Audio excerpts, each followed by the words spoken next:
En esta ocasión voy a dar un enfoque diferente porque va a ser una conferencia más bien literaria, no como las anteriores que han sido estrictamente históricas, y en esta ocasión el lema de la conferencia es Antigua Roma, ¿no?, que es el reclamo por lo que están ustedes esta tarde hoy aquí, y el subtítulo es Una historia de novela, ¿no? y además hay un segundo subtítulo que fija un poco cronológicamente el recorrido que vamos a iniciar, que es desde Robert Graves, que para mí es el verdadero creador, fundador del subgénero de la novela histórica ambientada en la antigua Roma, hasta Colin McCullough. Eso quiere decir que nos vamos a centrar fundamentalmente en el siglo XX, no vamos a llegar al siglo XXI, que tenemos grandes referentes aquí en Valencia, porque no nos daría tiempo para poder abarcarlo. Voy a hacer una pequeña introducción para situar un poco los parámetros por los que me voy a mover a lo largo de la conferencia. Me gustaría incidir en la importancia de la novela histórica y casi podríamos hablar de un subgénero dentro del género de la novela histórica, que es la que he comentado, novela histórica ambientada en la antigua Roma, que abarca muy diversos periodos dentro de la milenaria historia de la antigua Roma, desde la fundación como una monarquía, luego república y sucesivas fases en lo que se conoce como imperio, ¿no?, principado, dominado, hasta la caída del imperio. Pues bien, voy a hacer un recorrido muy amplio, va a ser en orden cronológico, ¿no? Voy a ir citando las fechas claves de publicación de lo que yo considero que son hitos del género. Vamos a proyectar diversas diapositivas en las que voy a mostrar el rostro, ¿no?, del autor en su época de madurez creativa y la portada original de la primera edición de cada una de estas obras. Evidentemente voy a tener que ser bastante sucinto porque creo que en definitiva son unas 15 novelas de las que pretendo dar una pincelada, si se quiere. Luego ya en el debate, si os apetece, pues podemos discutir cualquier aspecto relacionado con lo que hemos ido diciendo. Creo que son verdaderas obras maestras, ya no solo del género de la novela histórica, sino de la literatura en general, porque todas ellas han aportado algo diferente, ¿no? Han marcado un punto de inflexión y han hecho avanzar al género de muy diversas maneras. Y es muy importante que ninguna de ellas incurre, creo que es el problema más grave en el que puede incurrir cualquier novelista que se dedique a esta disciplina, que es el presentismo, ¿no? Esto quiere decir poner en la mente de personajes del pasado situaciones, circunstancias de nuestro presente. Para ello, para poder evitar este problema, evidentemente hay que tener una documentación muy meticulosa y conocer muy bien el pensamiento de la época. Evidentemente también voy a hacer referencia al cine y a la televisión, porque muchas de estas novelas se las conoce más por su versión cinematográfica, su adaptación cinematográfica o televisiva, que está en el ideario popular de muchos de nosotros y que nos han marcado fundamentalmente. Hoy, como atrecho, he traído mi ejemplar de Yo, Claudio, que es mi forma de reclamar la paternidad literaria de Robert Graves. Yo, como autor de novela histórica, para mí es el gran referente y seguramente me detenga en él más que en otros autores, porque además lo merece. Pero bien, para comenzar a hablar de novela y antigua Roma es necesario remontarse a los primeros siglos de nuestra era, al siglo I y al siglo II, porque es ahí donde vamos a encontrar las primeras manifestaciones literarias de aquello que podemos entender o comprender como novela, si se quiere, ¿no? Algunos dirán que se puede incluso rastrear en la antigua Grecia, y sería cierto porque algunas de estas novelas se basan en algún referente anterior griego. Si tenemos que hablar del siglo I, evidentemente vamos a hablar del Satiricón de Petronio, ¿no?, atribuido a Petronio. Existe mucha controversia en cuanto a la atribución a este autor de época de Nerón. Es una novela satírica, como ya nos dice el título. Está compuesta por varias historias. La más célebre, sin duda, es el banquete o la cena de Trimalción. En cuanto al siglo II, es necesario hablar de las metamorfosis o el asno de oro, según Agustín de Hipona, las metamorfosis de Apuleyo o Lucio Apuleyo, se le conoce como Lucio Apuleyo por el nombre del protagonista de estas aventuras, se le conocía como el asno de oro, y es la única novela completa que nos ha llegado de esta época. El Satiricón está incompleta, esta está completa, y es una novela que ha influido mucho en, por ejemplo, la novela picaresca, ¿no?, que es muy nuestra. Por ejemplo, se pueden encontrar ciertas concomitancias en el Lazarillo de Tormes, y sobre el Satiricón también ha influido en el Decamerón, ¿no?, por eso de integrar diversas historias en un mismo libro.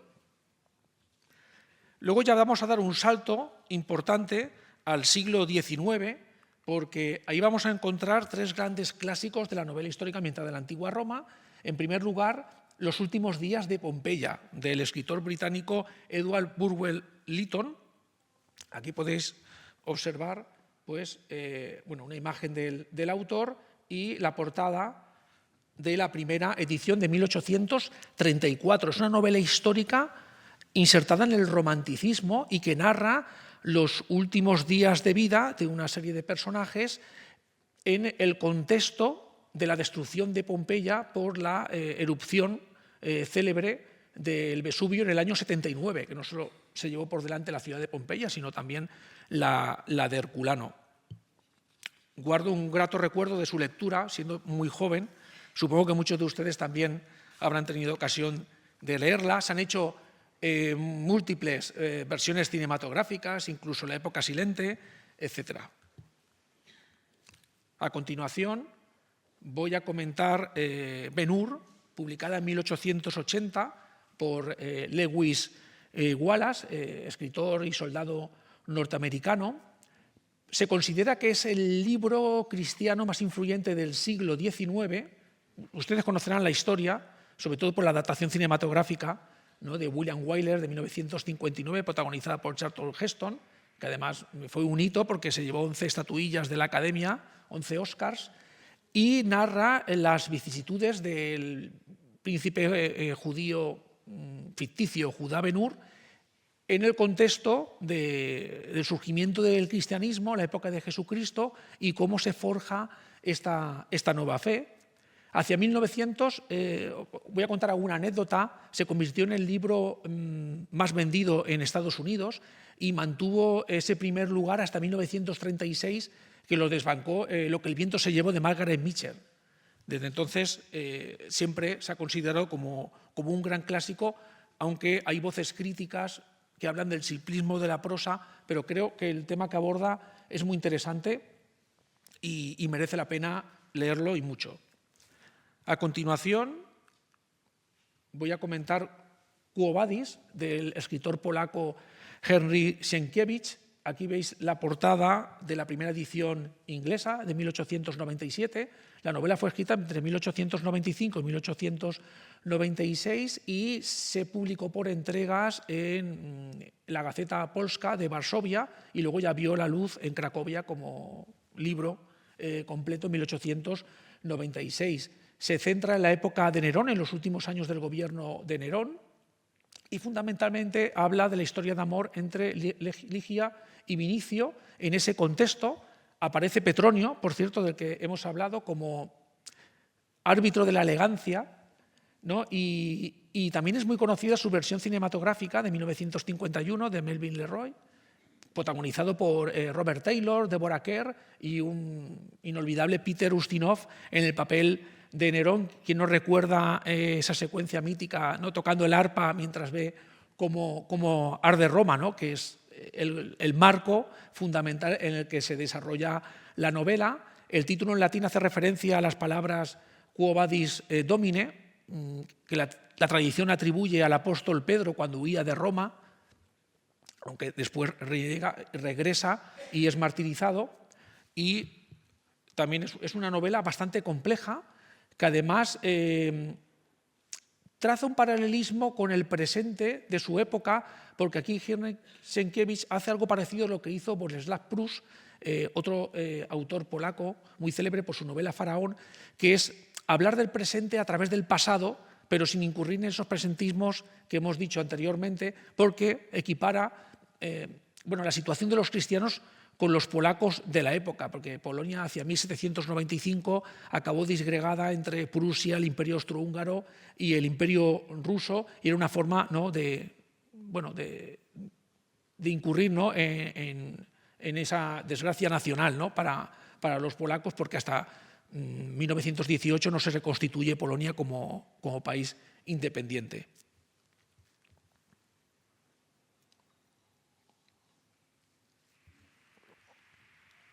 Vamos a entrar ya de lleno en el siglo XX y ya voy a hablar de Robert Grace.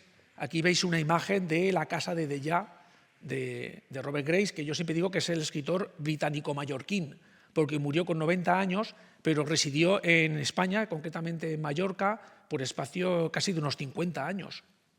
De hecho, está enterrado en Dellà y en su tumba, muy humilde, reza como epitafio una única palabra, que es poeta. Y es que Robert Grace se consideraba fundamentalmente poeta. Él decía que criaba perros con pedigrí para alimentar a sus gatos, y sus perros con pedigrí eran sus libros, fundamentalmente sus novelas históricas, pero también sus ensayos de divulgación histórica, y sus gatos eran sus poemas, ¿no? Pues bien, Robert Graves escribió 14 novelas, la mayoría históricas, muchas muy conocidas. Me voy a detener fundamentalmente en la biología del emperador Claudio, Yo Claudio, hay Claudius, de 1934, y Claudio el Dios y su esposa Mesalina, de 1935, pero también tiene otras obras célebres como El Conde Belisario, Rey Jesús, La hija de Homero, Las aventuras del sargento Lam, Las islas de la imprudencia. Luego también es muy célebre su ensayo La diosa blanca, y los mitos griegos, los mitos hebreos, y curiosamente a la temprana edad de 34 años redactó sus memorias, adiós a todo eso. Pues bien, en Yo Claudio me centro fundamentalmente en la primera parte, que yo creo que está más lograda que la segunda. Hay que señalar que Robert Grace luego renegó de la popularidad de sus novelas, porque él decía que las escribió por imperativos económicos, porque necesitaba pagar facturas y además tenía que hacerlo en un plazo de tiempo muy, muy estricto, aunque fue muy saludada tanto por el público como por la crítica, porque fue merecedora del premio James Tait Black de 1934. Pues bien, en esta novela, que además existe una celebérrima serie de televisión, una miniserie en 13 capítulos, emitida y producida por la BBC, que todos ustedes conocerán, escrita por Jack Pullman y protagonizada por algunos de los grandes actores de teatro shakespeariano de la época, como por ejemplo Derek Jacobi en el papel de Claudio, Sean Phillips en el de Livia Drusilla, John Hart como Calígula, Brian Blessed, que hacía el papel de Augusto. Y a mí me marcó mucho esta serie y fue la que me propició acercarme más tarde a sus páginas. Y aquí Claudio habla en primera persona y narra desde su infancia y juventud, fundamentalmente en esta novela hasta el gobierno de Calígula en el año 41, y en Claudio el Dios y su esposa Mesalina ya lo que fue su gobierno como emperador hasta su deceso. Está motivado por una visita que realiza el propio Claudio a Cumas para consultar a la Sibila, y en ese oráculo le dice que hacia 1900 años después, más o menos, Claudio, por eso de que era tartamudo, cojo y padecía varios tics nerviosos como consecuencia de enfermedades infantiles, iba a hablar con claridad. Y es que el propio Robert Grace, que se basa fundamentalmente en las historias de Tácito, Plutarco y en la vida de los 12 césares de Suetonio, que además tradujo, dice que se le apareció el fantasma, ¿no?, la figura del propio Claudio reclamándole que escribiera su historia, ¿no? Y es lo que hace Claudio, el personaje de Claudio en esta novela, que intenta hacerlo de la forma más sincera y habla de la dinastía Julio-Claudia, ¿no?, de los primeros césares, la familia asesina, ¿no?, porque al final Claudio, a la edad de 49 años, es ascendido como emperador y había sido considerado un idiota integral hasta el momento, ¿no?, como un idiota inofensivo. Y era una persona muy versada, muy culta, como podéis observar a lo largo de la novela. Se cree que escribió el propio Claudio una autobiografía en 8 libros que está hoy perdida y que abarcaría prácticamente el mismo espacio temporal que la novela de Graves, lo que la hace más veraz y más fidedigna. Aquí os muestro, bueno, Robert Graves en su etapa de madurez y las portadas originales de la primera edición de Yo, Claudio en 1934 y Claudio el Dios en 1935.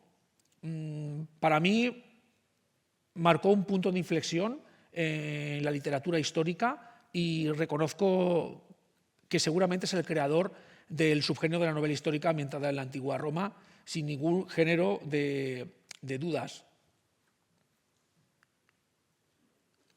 Aquí veis la portada, ¿no?, de la miniserie de la BBC, y un fotograma significativo donde tenéis aquí a Drake Jacobi y a John Hart en una escena célebre de la serie.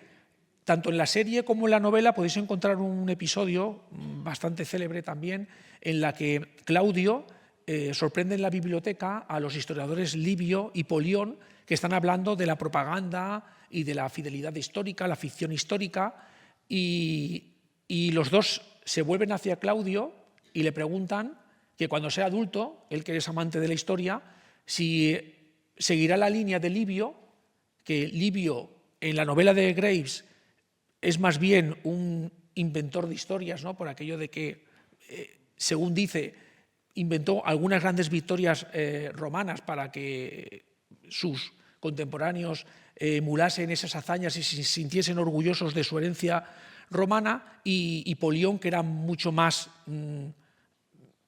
fiel a las fuentes, ¿no? Se podría escribir más a lo que se conoce como ensayo o historia profesional. Pues bien, Claudio dice que ambas posturas no son irreconciliables y que ya que seguramente no será capaz de escribir tan bellamente como Livio, intentará ser tan fiel como Polión. A continuación, otra novela muy significativa que vio la luz en 1945, La muerte de Virgilio, tal vez menos conocida, del escritor austriaco Hermann Brock. Aquí tenéis la primera portada publicada por Pantheon Books en inglés. Y bien, es muy interesante, es una obra muy ambiciosa y sobre todo por las circunstancias en las que vio la luz, ¿no? Porque Hermann Brock empezó a escribirla hacia 1937 como un relato titulado El regreso de Virgilio para el programa cultural de la radio de Viena, pero en marzo de 1938 se produce el Anschluss, ¿no?, la anexión de Austria por parte de la Alemania nazi, y es acusado, él que era de origen judío, es acusado de comunista por el portero de su edificio, con lo cual es recluido por la Gestapo durante 15 días en una prisión, y ahí empieza a redactar una serie de elegías que luego integrará en la novela, en los poemas que se refieren a la muerte, y va a tomar la decisión de convertir ese relato en novela. Entre los grandes admiradores de La muerte de Virgilio podemos encontrar a nada más y nada menos que a Thomas Mann, ¿no?, el Premio Nobel de Literatura de 1929, que pensaba que era todo un prodigio, ¿no?, del noble arte de novelar, y Albert Einstein, que tenía amistad con Hermann Bloch y al cual le leía pasajes de la novela y que decía que era posible sentir lo que se dice en la novela, pero casi imposible de entender. Pues bien, durante todo el proceso de escritura, Hermann Bloch estaba obsesionado con publicar la novela al mismo tiempo en inglés y en alemán, y hacia 1938 conoce a su traductora al inglés, Untermeyer, que va a hacer un trabajo prodigioso, gozaba de un excelente oído, y algún crítico, nada más y nada menos que George Steiner, dirá que es casi imposible desligar una versión de otra y que se complementan necesariamente. ¿Qué es lo que vamos a encontrar en esta novela? Pues se van a narrar las 18 últimas horas de vida del poeta Virgilio, que, enfermo y atormentado al pensar que ni la verdad ni la trascendencia han tocado su recién concluida obra maestra, la Eneida, decide destruirla, ¿no? Es una novela realmente compleja, una novela que de alguna forma trata de emular al Ulises de James Joyce, que mucho admiraba a Herman Brock y al cual le dedicó incluso un ensayo, una novela sintácticamente compleja, con reflexiones poéticas que pueden llevar hasta 4 o 5 páginas. Es toda una audacia narrativa, pero es realmente apasionante y os invito encarecidamente a que le deis una oportunidad porque realmente lo merece. Resulta que intentó publicarla en 1945 con el célebre sello Viking Press, pero le contestaron que James Joyce y Ulises solamente había uno, con lo cual al final consiguió recabar el apoyo de Kurt Wolff, que era el dueño de la editorial Pantheon Books, que consiguió un préstamo para poder publicar esta novela. Sin duda, todo un hito, aunque no es fácil de conseguir ni de seguir. Aquí tenéis la imagen icónica de Virgilio con su obra maestra en un mosaico de la época. Ahora vamos a hablar, saltamos al año 1948 y hablamos de otro de los grandes hitos del género, que son los Idus de marzo, de Thornton Wilder, escritor norteamericano, merecedor de 3 premios Pulitzer, ganó el de narrativa en 1928 con El puente de San Luis Rey y 2 de teatro, ¿no? Pues bien, su obra más célebre son los Idus de marzo. El título hace referencia al 15 de marzo del año 44 a.C., cuando se produce el magnicidio del caudillo dictador Julio César, y habla de las circunstancias en las que se produjo dicho magnicidio.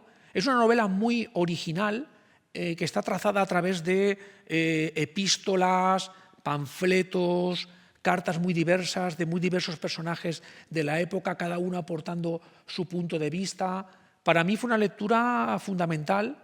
Cuando llegó a mis manos, yo estaba escribiendo en ese momento El primer tetrarca, mi primera novela, y no sabía cómo darle una estructura concreta, y esta novela como que me abrió los ojos, ¿no? Y a partir de entonces, en cuanto encontré una estructura que se ilustra de alguna forma en la de esta novela, pues ya sentía que podía tener la obra prácticamente acabada. Es una novela muy divertida, muy entretenida, con diversos puntos de vista, como os he dicho. Se lee muy bien, sin ningún tipo de pedantería, y es una obra extraordinariamente breve, ¿no? Porque estamos acostumbrados en novela histórica, y los que somos y son amantes del género siempre apuestan por un volumen grueso, ¿no? En este caso es bastante breve, pero realmente no necesita más para sumergirte y que inmersiones en este periodo tan convulso de la tardorrepública, ¿no? De los últimos tiempos de la República. Aquí tenéis una imagen, bueno, un busto que representa a Julio César, que es el protagonista de la novela. A continuación, saltamos a 1951. El año 51 fue un año importante para el género. Voy a hablar ahora de Spartacus, de Espartaco, pero también fue el año de publicación de Las Memorias de Adriano, de Marguerite Yourcenar, otro hito innegable del género. Pues bien, voy a hablar en primer lugar de Espartaco, que vio la luz en este año 51, del escritor norteamericano Howard Phillips.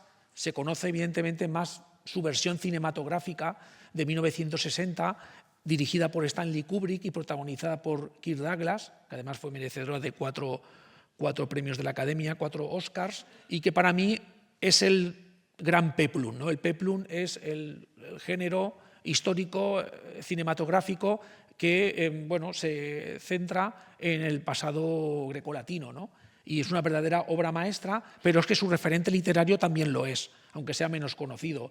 Howard Phillips era una persona que se solidarizaba con la situación socioeconómica de su país en este momento, y de hecho se afilió al Partido Comunista de los Estados Unidos en 1944 y, por tanto, en un momento dado fue llamado por el Comité de Actividades Antiamericanas y tuvo que declarar, ¿no? Y se negó a dar nombres del Comité de Refugiados Antifascistas, por lo cual fue condenado a 3 meses de cárcel por desacato al Congreso. Pues bien, durante este cautiverio, durante estos 3 meses de cárcel, es cuando inicia la redacción de Espartaco, que para Howard Fast es un héroe marxista, ¿no? Es el primer gran revolucionario casi de la historia de la humanidad, ¿no? Que entre el año 73 y 71 a.C. fue capaz de poner en jaque a la República Romana durante la Tercera Guerra Servil, con un ejército de esclavos, tanto Espartaco, de origen tracio, como Criso, ¿no? Su lugarteniente de origen galo, tenían intención de huir, ¿no?, de la península itálica, pero no había forma, y en definitiva Marco Licinio Craso consiguió, ¿no?, cercarlos en el sur de Italia y derrotar definitivamente a esta masa de esclavos, de gladiadores, etc. La historia creo que es bien conocida. Espartaco es un pastor que se alista en el ejército romano, pero viendo un poco la conducta, la barbarie de la guerra, decide abandonar, es esclavizado, se convierte en un célebre gladiador, pero aspira a la libertad y auspicia, ¿no?, esta revolución que os comentaba. La novela tuvo muchas dificultades para ver la luz, evidentemente. Cuando acabó la novela, Howard Fast se la dio a conocer a su editor de confianza, pero Edgar Hoover, el primer director del FBI, aconsejó que más bien que no la publicaran. Con lo cual, la novela fue vagando por 7 sedes editoriales muy importantes de Estados Unidos con la misma fortuna, hasta que cayó en manos del gerente de Hedge, el gerente de Doubleday, de la célebre cadena de librerías Doubleday, que le entusiasmó y bastante enfadado por la cobardía de sus compañeros de profesión, le aseguró a Howard Fast que si era capaz de publicarla por su cuenta, le iba a hacer un gran pedido, ¿no? Y efectivamente, Howard Fast, con el apoyo de su mujer, con sus escasos sueldos y con el apoyo de algunos liberales, funda el sello Blue Heron Press y publica esta edición en tapa dura, que sorprendentemente en unos pocos meses vende 40.000 ejemplares. Y con el fin del macartismo se tradujo en millones de ejemplares. Me gustaría señalar que, gracias también a la película de Stanley Kubrick, el empeño de Kirk Douglas de que apareciera en los títulos de crédito el nombre de Dalton Trumbo, otro gran autor norteamericano, autor de Johnny cogió su fusil, en los títulos de crédito, porque Dalton Trumbo también estaba en la lista negra, al conseguir introducir su nombre, de hecho rompió dicha lista, con lo cual tanto la película como la novela participaron activamente en el fin del macartismo, ¿no? Y creo que ese contexto sociopolítico también es muy importante, ¿no? No voy a hacer un recorrido o una valoración crítica o filológica de cada una de ellas, ya sabemos que son grandes obras. A veces es más interesante las circunstancias por las que vieron la luz, ¿no?, como es el caso de Espartaco. Le llega el turno a las memorias de Adriano, las Mémoires d'Adrien. Bueno, aquí veis el cartel clásico de Espartaco y un fotograma de la película con Kirk Douglas en primer término. Aquí tenéis a Marguerite Yourcenar, la escritora francesa de origen belga, luego se nacionalizó norteamericana, y su obra maestra, bueno, tiene varias obras maestras, creo que Opus Nigrum es también una gran novela, pero Memorias de Adriano a mí, a título personal, me marcó definitivamente, y a raíz de esa lectura es cuando me planteé en serio dedicarme a la literatura histórica, ¿no?, por pura admiración, ¿no?, por tratar de emular este prodigio literario, este artefacto literario que consiguió escribir Marguerite Yourcenar. Y si no habéis tenido ocasión de leerlo todavía, os lo recomiendo encarecidamente. La novela es redactada, la versión final, entre diciembre de 1948 y diciembre de 1950. Vio la luz primero por entregas en la revista La Table Ronde, hasta que ve su versión definitiva en diciembre de 1951 por la editorial Plon. Es muy interesante el cuaderno de notas, ¿no?, las anotaciones sobre la escritura de la novela, que podéis encontrar prácticamente en casi cualquier edición. La clásica es la de Dasa, con la maravillosa traducción de Julio Cortázar, que además le da un valor añadido, de el forcejeo que mantuvo la autora con su propia obra y con el personaje de Adriano, porque comenzó la primera redacción hacia finales de los años 20, perdió el manuscrito en varias ocasiones, luego lo reencontró, estuvo varios años sin escribir una sola línea. Es una cosa muy, muy curiosa, pero muy interesante y que, bueno, aporta un valor añadido al contexto de la novela. Y en ella habla en primera persona el emperador Adriano, uno de los emperadores buenos, ¿no?, de la dinastía antonina, ¿no?, sucesor de Trajano, que con la fórmula de querido Marco se dirige a su nieto Marco Aurelio, porque había sido adoptado por su hijo adoptivo y sucesor inmediato Antonino Pío, y habla de su vida desde su nacimiento hasta su deceso, y por el camino pues describe todo un mundo, ese mundo maravilloso de la Roma del siglo II. Habla de su pasión, ¿no?, por su amante Antinoo, habla también de música, de arte, de las guerras de la época, y lo hace con un estilo maravilloso, una prosa excelsa, pero asequible, y la verdad que es una auténtica obra maestra a todos los niveles. Bueno, aquí tenéis el busto, uno de los bustos más reconocidos del emperador Adriano. A ver, es la versión de Marguerite Yourcenar, no quiere decir que realmente Adriano fuera así, es una creación literaria. También se basó en algunos documentos de la época, por supuesto, porque todas las novelas de las que estamos hablando tienen una gran documentación, muy meticulosa, pero vamos, no deja de ser la visión de Marguerite Yourcenar, lo cual lo hace incluso más atractivo. Llegamos al año 1964 con la publicación de Juliano el Apóstata, o Juliano, de Gore Vidal, una novela que a mí también me marcó profundamente el momento en el que cayó en mis manos, y guardo un ejemplar con mucho cariño. Es una novela especial, tiene su complejidad, no lo vamos a negar, y bueno, Gore Vidal, además de ser un escritor bastante comprometido políticamente, también es uno de los grandes autores del género. Tiene una vertiente de novelas históricas centradas en la historia estadounidense, con títulos como Barn, 1876, Lincoln, Imperio, La Edad de Oro. Tiene otra incursión en la novela histórica maravillosa, que es Creación, del año 1981. Otra incursión en la novela picaresca de aventuras, con el personaje de Ricardo Corazón de León como protagonista en Busca del Rey, pero sin duda su obra maestra es Juliano. Además, Gore Vidal era guionista, y volvemos un poquito más al cine, porque intervino en el guión de Ben-Hur. Hemos comentado anteriormente la versión cinematográfica de Ben-Hur. Lo que pasa es que Charlton Heston denunció algunas secuencias con una clara inclinación homosexual y luego negó la participación activa de Gore Vidal en dicho guión. Luego Gore Vidal también intervino en el guión de Calígula, una película de corte erótico, muy polémica, del año 79, dirigida por Tinto Brass y protagonizada por Malcolm McDowell. También intentaron borrarlo de los títulos de crédito. Es decir, el tránsito de Gore Vidal por el cine es bastante curioso. Luego también puso sobre celuloide su obra Mira Breckinridge, que es como una comedia satírica sobre la transexualidad que vio la luz por actrices tan renombradas como Mae West y Raquel Welch. Es decir, que bueno, la relación de Gore Vidal con el arte en general y el cine en particular ha sido bastante de desencuentro, ¿no?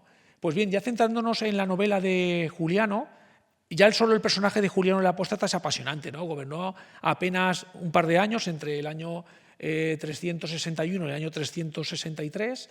Su ambición le llevó a enfrentarse a su pariente, a Constancio II, uno de los 3 hijos de Constantino con Fausta, pero antes de enfrentarse directamente con su pariente, bueno, murió Constancio y dejó el poder en sus manos y llevó a cabo una política muy original, ¿no?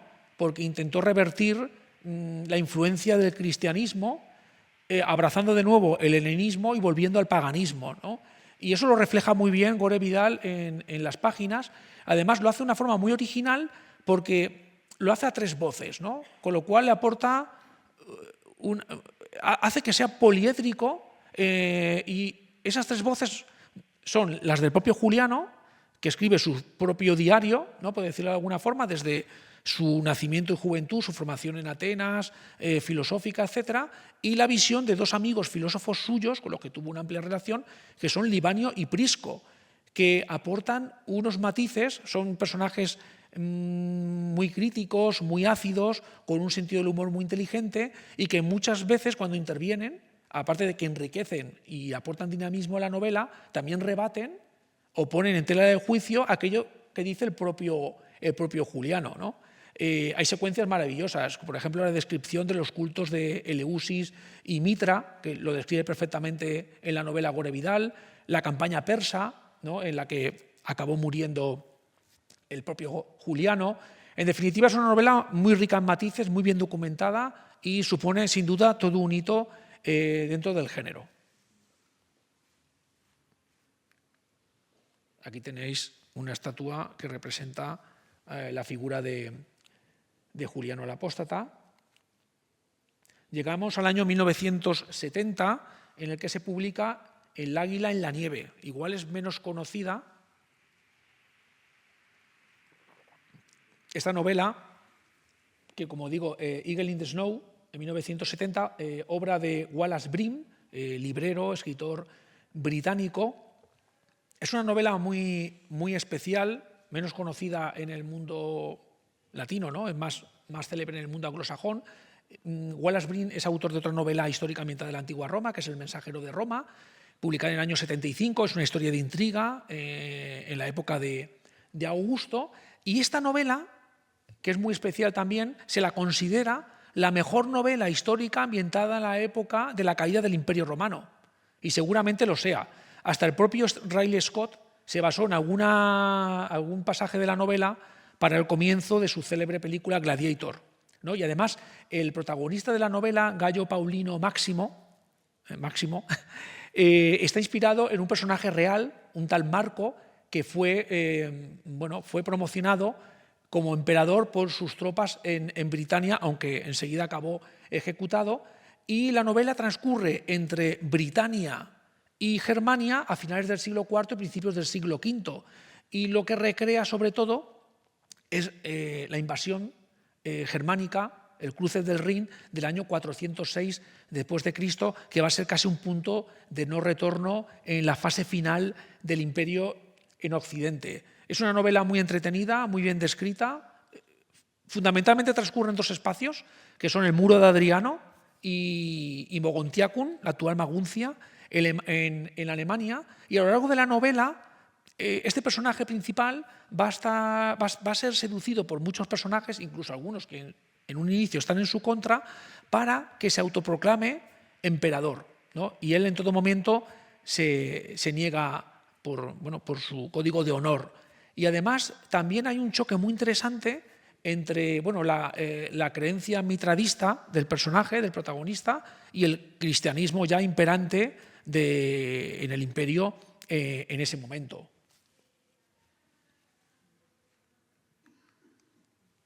Un año después, en 1972, otra novela igual, también menos conocida en nuestro ámbito literario, sin duda otra obra maestra, es El hijo de César, o Augustus. Augustus es su título original.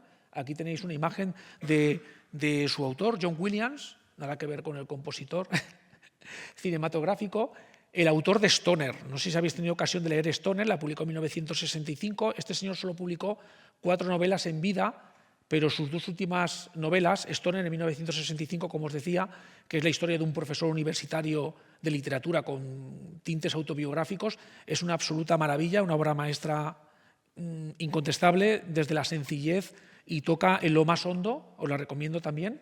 Y su obra más célebre es esta de El hijo de César, Augustus, que además fue la única que consiguió que le premiaran, ¿no?, con el National Book Award for Fiction en 1973, que curiosamente fue el primer año que se compartió. Lo compartió con George Barth, autor de Quimera, y fue el único reconocimiento en vida, ¿no?, del autor, que ahora está siendo muy reivindicado, y es una especie de secuela de Los idus de marzo, de Thornton Wilder, porque la estructura es muy similar.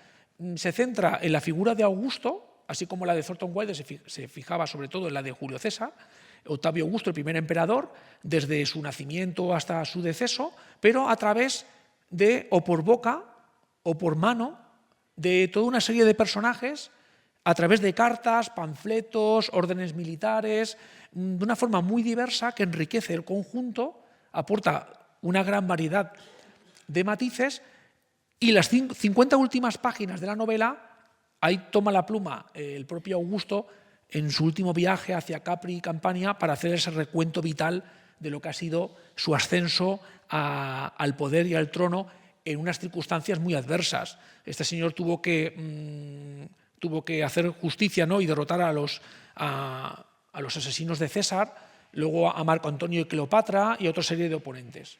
Es una novela muy bien escrita y también muy, muy recomendable. La encontraréis como El hijo de César. Llegamos al año 1989 con La plata de Britania. Supongo que les sonará, es una novela muy célebre también. Vio la luz, como os he dicho, en 1989. Inicia la serie, la saga de Marco Didio Falco, que es un informante. Informante era como se conocía al detective privado de la época. Está ambientada en el Principado de Vespasiano, años 70, ¿no?, del siglo I. La autora es Lindsay Davis, que además luego va a escribir hasta 20 novelas con este protagonista. Tres manos en la fuente, Ver delfos y morir, Una conjura en Hispania, Némesis, Alejandría, muchos títulos. El más célebre, sin duda, The Silver Pigs, que es el título original de la novela. Aquí tenéis la portada de la primera edición y es una obra muy divertida porque además también participa de otros géneros como es la novela romántica y la novela de humor. Se aconseja leerla en orden cronológico por aquello de que comparte el mismo protagonista, pero claro, el protagonista evoluciona psicológicamente y sus circunstancias a lo largo del tiempo van definiendo a este personaje que además conoce a una bella hija de cónsul con el que va a tener una relación en un primer momento bastante tirante y describe muy bien este periodo. Esta novela en concreto se centra en el año 70 después de Cristo y versa sobre una conspiración para derrocar a Vespasiano y relacionado con el tráfico de lingotes de plata de Britania. De ahí el título, con lo cual Marco Didio Falco debe viajar a Britania, hacerse pasar por un esclavo y introducirse en las minas de plata para poder esclarecer el caso, ¿no? El caso.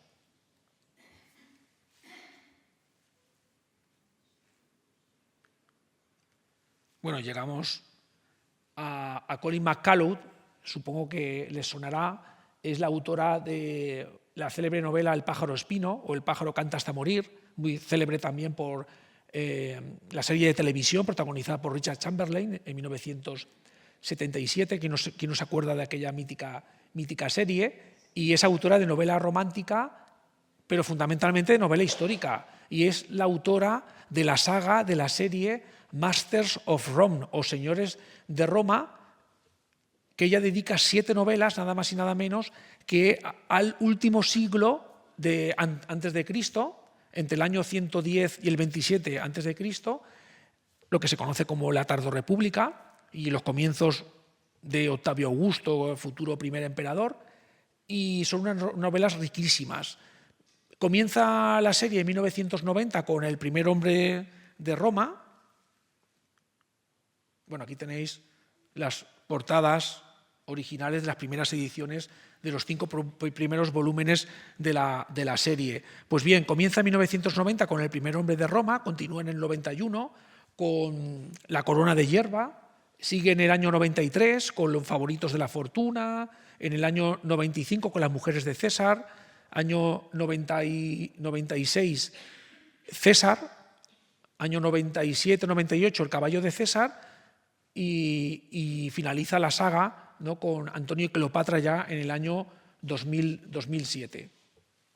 Son unas novelas excelentemente documentadas, riquísimas en matices, en las que fundamentalmente se narra en los primeros volúmenes el ascenso de los dos grandes líderes de las dos grandes facciones, Popular y Optimate, del Senado, como son Cayo Mario y Lucio Cornelio Sila, ¿no? La primera parte, el primer hombre de Roma, es la obsesión de Cayo Mario, el tercer fundador de Roma, el 7 veces cónsul, de conseguir ese título honorífico de primer hombre de Roma. En el segundo volumen, La corona de hierba, va a tener un mayor protagonismo Lucio Cornelio Sila. El título de La corona de hierba hace mención de la corona gramínea, que era la máxima distinción que podía obtener un ciudadano romano en la época. En este caso se le administra a Sila por haber sido capaz de frenar la destrucción de su ejército frente a Nola y la ciudad de Nola en el contexto de la guerra civil, y consigue esta distinción. Son novelas complejas, con muchas subtramas, en la que vais a ver toda una galería de personajes, los más importantes de este periodo. Ya en Favoritos de la Fortuna, por ejemplo, aparecen los personajes de Neo Pompeyo Magno, de Marco Licinio Craso, de Cayo Julio César, etcétera. Pero también vamos a ver otra serie de personajes extranjeros muy importantes en el momento, porque además narra los conflictos bélicos de la época, como son el rey Yugurta de Numidia, Cleopatra VII de Egipto, Cesarión, ¿no?, el hijo de Julio César y de Cleopatra, Tigranes II de Armenia, Espartaco, también aparece, por supuesto, Espartaco, Vercingetoris, ¿no?, porque se narra también la guerra de las Galias entre el 58 y el 50 a.C. Es un gran contexto y un gran fresco histórico y todo un prodigio narrativo. Son volúmenes gruesos y la verdad es que Colin McCullough se maneja con mano maestra a la hora de trenzar y destrenzar las más diversas subtramas con personajes sólidos, y sobre todo es interesante porque da a conocer muy bien cómo era la política de la época, la compleja política de la época del Senado y su relación con el pueblo, etcétera. Yo creo que hasta la fecha no han sido superadas. Seguramente es el ejemplo máximo de ficción narrativa histórica. Hablar de Colin McCullough me llevaría a hacer otra conferencia, ya veremos si en un futuro me decido a ella. Son tantas cosas que hay que decir de estos 7 volúmenes que no caben en este espacio.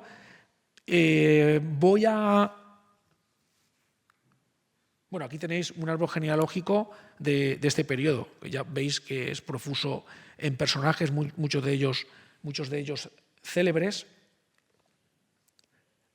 Además, Colin McCullough integra numerosas notas, dibujos. Aquí tenéis un busto de Cayo Mario, ¿no?, y un dibujo de la propia autora.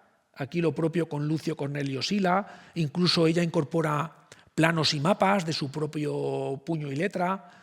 Es decir, es un conjunto muy, muy rico. Voy a citar otras novelas que creo que son interesantes, no voy a profundizar en ellas, pero no me quiero olvidar de estos títulos, como son, por ejemplo, Somnica la cortesana, de Vicente Blasco Ibáñez, que se centra en el sitio de Sagunto por las tropas del general cartaginés Aníbal entre el 219 y el 218 a.C. Creo que es una buena novela, un buen ejemplo de novela histórica ambientada en la antigua Roma nuestro, ¿no?, como es el de Vicente Blasco Ibáñez. Los gladiadores, de 1940, de Arthur Koestler, el autor húngaro de El cero y el infinito, una obra fundamental del siglo XX. En este caso, en Los gladiadores se centra también en la revolución de Espartaco desde otra óptica, ¿no? Sería interesante hacer una lectura en paralelo de la visión de Howard Fuss y de Arthur Koestler. No me quiero olvidar de Helena, que vio la luz en 1950, de Evelyn Baum, el autor de Retorno a Brideshead, que se centra en la figura de la madre de Constantino, de Helena de Constantinopla, y sobre todo en su viaje a Tierra Santa para recuperar los restos de la Vera Cruz. Una novela también muy interesante, muy olvidada, injustamente olvidada, pero que hay que rescatar. Y por último citaré Marco el Romano, que vio la luz en 1959, de Mika Waltari, ¿no? El mítico autor de Sinué el egipcio, que seguramente sea con Faraón de Boleslav Prus el ejemplo máximo de novela histórica ambientada en Egipto, ¿no? En el antiguo Egipto. Y yo creo que en principio podemos dar por finalizada la conferencia.